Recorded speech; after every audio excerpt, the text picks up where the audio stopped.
All you moonshiners, if you want to hear.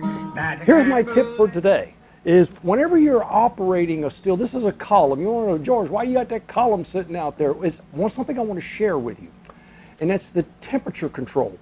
And you'll see here, I already have the bung on the top, and I've got temperature probe sticking in there. And I used the same that I used on the Chinese still, that 3/8. I just cut it down and I tapped it out so it would fit this, and I just stick that in the top there.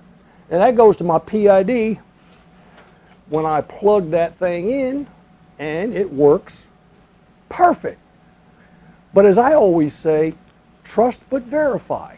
And if you have an issue, if you have a question about whether you're actually reading correctly or not, and you have to make some adjustments, what I did is I took another probe and I taped it to the outside. Now, is this perfect? Absolutely not. But is it close? Oh, absolutely. And then I've got that connected to my meter. And I just read whatever that temperature is on the outside. You know, if it's within about 7, 8, 10 degrees or so, you're okay.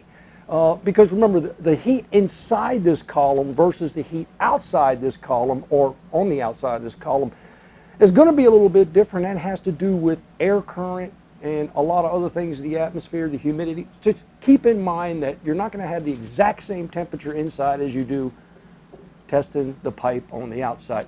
Oh, by the way, you can hear that air conditioner in the back. Your environment. Keep your environment controlled. An air conditioner running like that with a fan, or just that itself, can create enough of a draft across this column to cause that temperature to start bouncing. So just keep that in mind.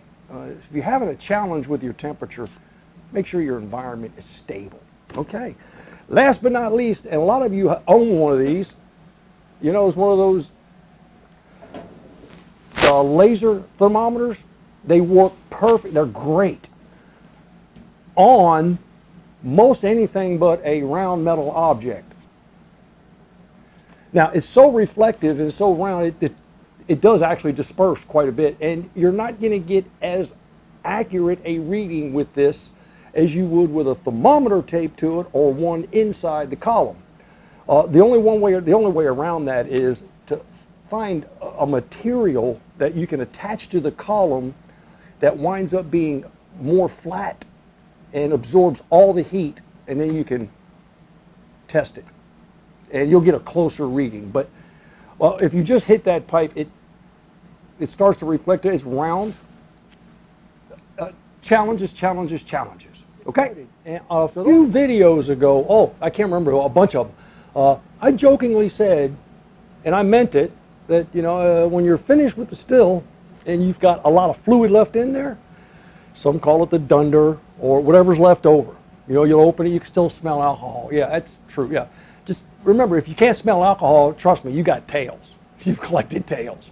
But whatever's in there, I mean, what's it good for? And I said, well, it's a good weed killer. Wife's not real happy with that, but grass will not grow there for quite a while. So, let's move on.